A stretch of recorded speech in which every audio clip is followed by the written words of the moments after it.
Hello, my name is Jake. I'm Jack. I'm Shannon. Michael. We did our presentation on street art, a counterculture community.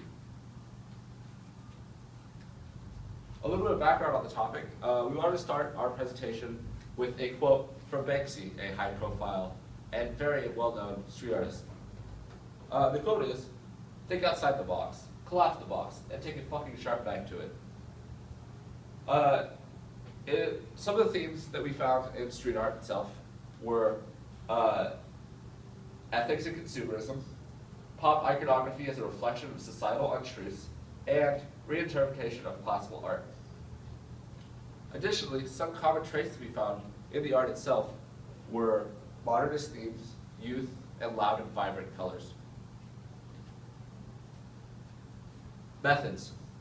We went to lab art, which is Los Angeles-based art, which the entire point of the gallery is that it finds artists on the street artists.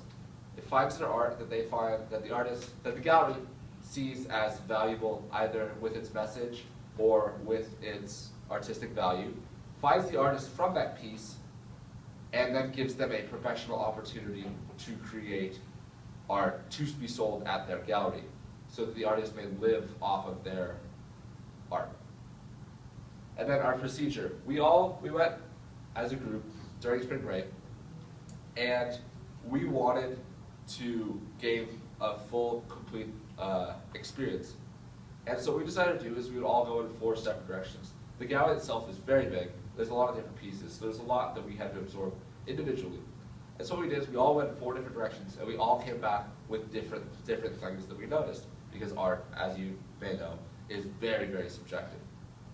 And our results came in the form of our 3 themes: ethics and consumerism, pop iconography as a reflection of societal untruths, and reinterpretation of historical art.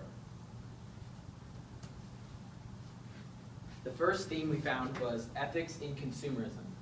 This was dominant throughout the gallery, and it was expressed through popular icons such as the Monopoly Man, brands for clothing and bags such as Louis Vuitton, and mass-distributed food such as Campbell's soup. The Monopoly Man is an obvious symbol of consumerism, and as you can see here, here's one of the paintings, and he symbolizes Wall Street and the 1% of America that manipulates the market to get the most gain out of it. Louis Vuitton is a worldwide brand that is very expensive and symbolizes America's need for the obvious brands and popular purses and clothing. Campbell's soup, it's one of the largest distributed food products, and there were many paintings and sculptures that said, "Fuck your chicken noodle soup," and it kind of shows that street artists aren't appreciative of the 1% trying to mass distribute food rather than making organic, healthy food. The quote we used for consumerism is, "The greatest crimes in the world are not committed by people breaking the rules, but by people following the rules," by Banksy in 2005. And we interpreted this as saying that it's not really illegal to have a monopoly or manipulate the market, but it's certainly unethical, which brings us to our next slide. Ethics as a theme. The immorality of American greed. A lot of the paintings demonstrated that greed is a bad thing, such as this painting of Mickey Mouse, one of the largest distributors of media in the world, and it's one of the most profitable companies in the world. And as you can see, street art and vandalism is surrounding him, showing that they disapprove of the corporation. And the worship of things. So, as all of these paintings suggest, street artists disapprove of the America's obsession with things. And one kind of interesting point that I'd like to make is that the gallery we went to was selling all the paintings, which is kind of ironic because they're protesting the obsession with buying and purchasing of goods, yet they're selling these paintings for hundreds of dollars, so it's kind of interesting. Next slide is pop iconography as a reflection of societal untruths. So with many of these paintings in the gallery, we saw that there was a bunch of well-known icons, and they were works to show what the artist thought these icons became in society.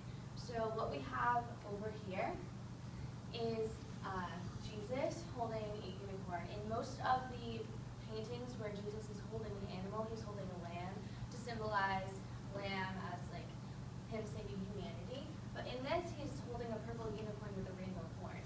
So in mythology, unicorns are supposed to be perfect and beautiful and healing. Same with Christianity and Jesus. He turned water into wine, healed a blind man's eyes. So he too, Son of God, is perfect. So what the artist, I thought, what my interpretation was is Jesus and the unicorn are both too perfect to be real, hence religion or Christianity is too perfect to be real. The second painting was the icon of the dove. It's a icon of love and peace, and then the icon of the bomb is, of course, war and violence.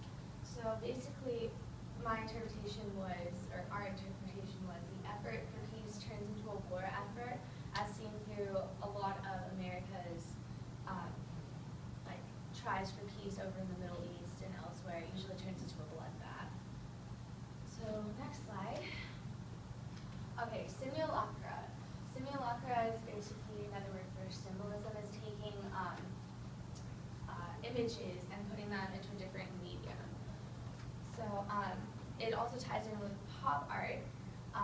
Pop art and street art is rampant. So pop art iconography is based on an imagery taken from popular culture and transformed by the world of mass media. This was said by David Channell in 1983. So over here, we have this painting that was located in the back of the museum. And it's showing images of popular icons that have been, their meanings have been warped by society. So the Monopoly Man is now known for greed, but he wasn't originally a symbol of greed, he was just a game board character. And then Jack Nicholson with his Joker makeup. It's with each of his characters in each of his movies, he's always had this similar acting style where he's shown a little bit of insanity. So Jack Nicholson is, by society and by the work that he's done, associated with insanity. And then Robert De Niro and his character from Taxi Driver. He, in the movie, was not a self-proclaimed anarchist, but by society, he was made into a symbol for anarchy. So each of these are all tied together with their societal roles.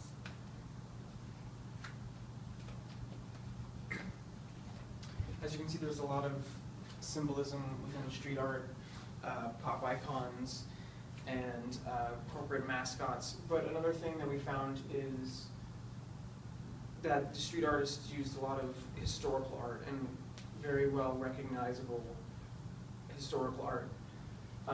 And the way they do this art is in the context of vandalism.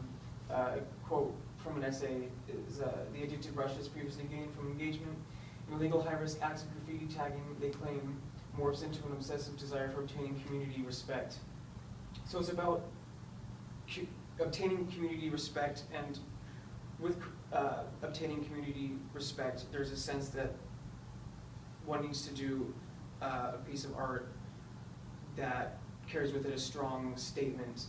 And one of the reasons why historical art is used, that we found, is that it's easily recognizable and you don't have to spend a lot of time on the craft of art making or painting per se. And this is also very well related to ethos, or how the art is shown or created and projected. So in a lot of these works that did have art, historical art. There was crude and loud artistry. There was things that would sort of make you question the integrity of the piece.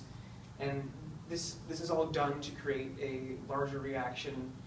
And to think about it realistically, these street artists only have such a small amount of time to create their work, and it's a criminal activity, so they need to be able to do it quick. It needs to be simple, and it needs to be very hard-hitting and very easily hard-hitting too. So that's part of the reason why historical art is used, because it's well known. An example would be Banksy, who took an image of the Mona Lisa, and it's her holding onto an RPG. So it's like, once you take a glance at it and you already have some sort of pre-existing notion of what you're looking at. It's very almost tertiary in that regard.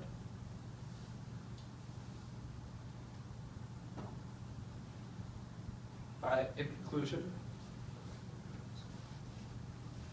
we wanted to end our presentation with a little bit of a quote that explains a little bit more about what street art means to the art scene and the artists themselves.